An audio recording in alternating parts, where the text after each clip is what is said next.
Another target of the Trump budget cuts is Meals on Wheels. More on that now from Michelle Miller. It's almost lunchtime, and Meals on Wheels volunteer Sandra Bush is about to make visits to 18 seniors in Macon, Georgia. The food's on the kitchen table. Okay. Sandra DeShazer says her arthritis makes it difficult to cook. I mean, if you didn't have this service, It would be really bad because people like myself, I don't walk or drive anymore. They just can't afford to go to the grocery store and buy all the things they need. They have to depend on someone else. That's where Meals on Wheels comes in, a critical lifeline for nearly 2.5 million seniors, veterans, and the disabled. A third of its $1.4 billion budget comes from the federal government.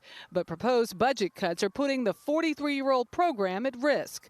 Budget Director Mick Mulvaney. We can't spend money on programs just because they sound good. And great, Meals on Wheels sounds great. But to take the federal money and give it to the states and say, look, we want to give you money for programs that don't work. Excuse me? I see these people waiting for their food to come every day. It works. It works for 56-year-old Linda Priest, who signed up for the program 2 years ago after a stroke left her in a wheelchair. Meals on Wheels delivers to her every weekday. Like most residents in Jones County, she voted for Donald Trump. are you surprised? Yeah, Why? because he was told I was under the influence that he was going to help us. What would you tell him to convince him not to cut this program? What if it was your mama? Despite the fact that this program is in jeopardy, Linda Priest says she still supports President Trump.